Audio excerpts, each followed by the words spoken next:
Subscribe कीजिए हमारे channel को और दबाइए इस बेल आइकन को ऐसे ही और भी वीडियो देखने के लिए। नमस्कार दोस्तों, स्वागत है आपका बेहद ही बड़ी और महत्वपूर्ण खबरों में। देश और दुनिया की सबसे बड़ी खबरें लेकर हम आपके सामने हाजिर हो चुके हैं। आज की बड़ी खबरों में हम आपको बताने वाले हैं कि भारत ने एक साथ कई सैटेलाइट को ले जाने वाले पहले रॉकेट इंजन रमन का किया सफल परीक्षण। जी हाँ, इसके अलावा भारत के हाथ लगा एक ऐसा हथियार जिसकी वजह से अब चीन भारत की तरफ आंख उठाने से पहले 10 बार सोचेगा। साथ ही आपको बताएंगे कि मॉरिशस के समुद्री जीवों की जान को हुआ भारी खतरा। मॉरिशस में तेल से भरा जापानी जहाज 2 हिस्सों में टूटा। मॉरिशस में हाई अलर्ट। इसके अलावा पैकेजिंग खाने में भी पाया गया कोरोना।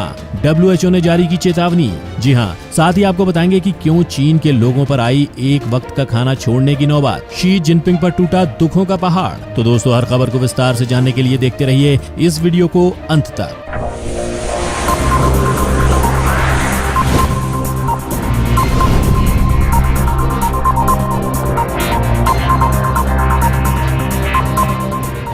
एक साथ कई सैटेलाइट को ले जाने में सक्षम रॉकेट इंजन रमन का हुआ सफल परीक्षण। भारत के मेक इन इंडिया संकल्प में उठाया गया एक बड़ा कदम। हाल ही में भारतीय स्टार्टअप स्काई रूट एरोस्पेस ने एक साथ कई सैटेलाइट को ले जाने में सक्षम upper stage rocket engine Raman का सफल परीक्षण किया। Skyroot aerospace make in India के तहत भारत के पहले अंतरिक्ष वाहन को तैयार कर रहा है। बता दें कि ये रॉकेट अन्य रॉकेट इंजनों से 50% हल्का है और इसका लीड टाइम 80% ज्यादा है। इंजन का नाम रमन नोबेल पुरस्कार विजेता CV रमन के नाम पर रखा गया है। इसकी सफलता की वजह एक ये भी बताई जा रही है कि ये बंद होकर खुद ब खुद शुरू भी हो जाता है। इससे ये एक ही मिशन में कई उपग्रहों को उनकी कक्षाओं में स्थापित करने में सक्षम है। पैकेजिंग खाने में पाया गया कोरोना। WHO ने दिया ये बड़ा बयान। कोरोना महामारी एक ऐसी समस्या है जिससे जूझने का ना तो किसी के पास तजुर्बा है और ना ही इसे मिटाने की तरकीब किसी को पता है। लेकिन आए दिन इसके वायरस को लेकर कोई ना कोई खबर आती ही रहती है। आए दिन इसके संक्रमण के तरीके बढ़ते रहते हैं और हर टोटका हर इलाज बेअसर होता पाया गया है। ऐसे में अब खबर आई है कि चीन के 2 शहरों में आयात किए गए पैकेज के जरिए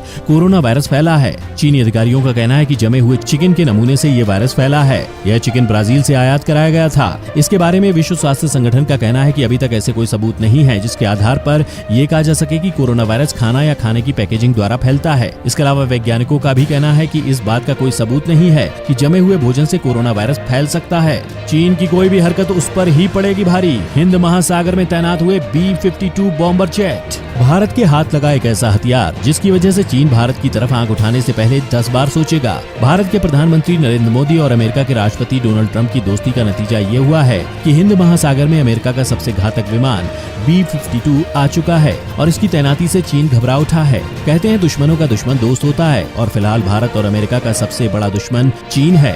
इसलिए भारत और अमेरिका की दोस्ती और गहरी हो गई है क्योंकि दोनों मिलकर चीन को सबक सिखाना चाहते हैं। बता दें कि B-52 बॉम्बर की सबसे बड़ी ताकत है कि इसे दुश्मन का कोई भी रडार पकड़ नहीं सकता। यानी सबकी नजरों में धूल झोंकता हुआ ये ब्रह्मास्त्र कहीं भी धमाका करके वापस आ सकता है। बता दें कि B-52 बॉम्बर इतना शक्तिशाली है कि अपने साथ 16 परमाणु बम ले जा सकता है और पूरी की पूरी टीम को धूल में मिला सकता है। मॉरिशस में तेल से भरा जापानी जहाज 2 हिस्सों में टूटा। समुद्री जीवन पर छाया खतरा। मॉरिशस के समुद्री जीवों की जान को हुआ भारी खतरा। जुलाई के महीने में जहाज दुर्घटना की वजह से समुद्र में तेल फैलने की वजह से समुद्री जीव की जान खतरे में आ गई है। वैज्ञानिकों ने इस घटना को देश की सबसे खराब पारिस्थितिकी आपदा बताया है। 25 जुलाई को जापानी जहाज एक चट्टान से घिरकर अटक गया था और बाद में जहाज 2 हिस्सों में टूट गया, जिसकी वजह से इसमें रखा लगभग 1000 टन ईंधन तेल समुद्र में फैल गया। तेल को पानी से अलग करने के लिए पोत के चारों ओर बूम तैनात कर दिए हैं। बता दें कि इस जहाज के अंदर अभी भी 166 टन तेल रखा हुआ है जिसे निकालने की कोशिश की जा रही है। इस सिलसिले में अब जापान ने मदद का हाथ बढ़ाया है। विशेषज्ञों का कहना है कि इस जहाज को हटाने में महीनों लग सकते हैं। चीन के 20 से ज्यादा लड़ाकू विमानों ने ताइवान के ऊपर भरी उड़ान। ताइवान को जबरदस्ती हासिल करने के लिए चीन युद्ध के तरीके अपना रहा है। अब ये जानकारी मिली है कि चीनी लड़ाकू जेट विमानों ने ताइवान स्ट्रेट के मध्य रेखा को पार किया है। चीन की पीपल्स लिबरेशन आर्मी की एयरफोर्स ने मध्य रेखा के पास फाइटर जेट के कई बैचों को ताइवान स्ट्रेट पर प्रशिक्षण अभ्यास में शामिल होने के लिए भेजा। बता दें कि मध्य रेखा पार करने के बाद ताइवान के F-16 लड़ाकू विमान ने चाइनीज फाइटर जेट को भगा दिया। ताइवान वायुसेना ने कहा है कि चीनी जेट्स जानबूझकर और जबरदस्ती ताइवान जल क्षेत्र में घुसाई, लेकिन वह दुश्मन के अनुचित व्यवहार का जवाब देने में पूरी तरह से सक्षम है। इमरान खान के चीन प्रेम के खिलाफ POK में प्रदर्शन, लोगों ने निकाला मशाल जुलूस। चीन से दोस्ती निभाने के चक्कर में अपने ही लोगों से दुश्मनी मोल ले बैठे पाकिस्तान के प्रधानमंत्री इमरान खान। ऐसा बताया बताया जा रहा है कि पाकिस्तान की आवाम चीन की हरकतों से नाखुश है। चीन से उसकी खुद की आवाम तो नाराज थी ही, अब पीओके के मुजफ्फराबाद के लोग भी चीन के खिलाफ विरोध पर उतर आए हैं। दरअसल चीनी कंपनी नीलम झेलम नदी पर मेगा डैम बना रही है। प्रदर्शनकारियों का कहना है कि पाकिस्तान सरकार को इस डैम के निर्माण को रोकना चाहिए, क्योंकि इससे वहां रहने वाले लोगों को काफी परेशानियों का सामना करना पड़ सकता है। इसके अलावा लोगों का कहना है कि नीलम झेलम नदी अब एक नाला बनती जा रही है और स्थानीय लोगों के पास पीने का पानी नहीं है। बता दें कि पाकिस्तान और चीन ने हाल ही में झेलम नदी पर हाइड्रो पावर प्रोजेक्ट बनाने को लेकर समझौता किया था। इस प्रोजेक्ट के 2026 तक पूरे होने की संभावना है। कोरोना महामारी और बाढ़ की वजह से चीन में खाने का संकट, जिनपिंग बोले रात में कम खाओ। चीन पर टूटा और एक दुख का पहाड़, एक वक्त का खाना छोड़ने की आई नौबत। चीन में बाढ़ और कोरोना महामारी की वजह से खाने की तंगी हो गई, लोगों को पर्याप्त मात्रा में भोजन नहीं मिल रहा। इससे निपटने का चीन के राष्ट्रपति शी जिनपिंग ने एक अजीबोगरीब तरीका अपनाया है। उन्होंने ऑपरेशन एम्प्टी प्लेट लॉन्च किया है। इसके तहत चीन के लोगों से रात के समय में कम मात्रा में खाना मंगाने की अपील की जा रही है। हालांकि इस ऑपरेशन की वजह शी जिनपिंग ने कुछ और ही बताई है। उन्होंने कहा है कि ये खाने को बर्बाद होने से बचाने का एक उपाय है। उन्होंने कहा कि जो लोग खाना बर्बाद करते हैं वो देश के दुश्मन हैं। उन्होंने कहा कि कई लोग जरूरत से ज्यादा खाना ऑर्डर करते हैं और इसी आदत को बदलने के लिए इस मुहिम की शुरुआत की गई है।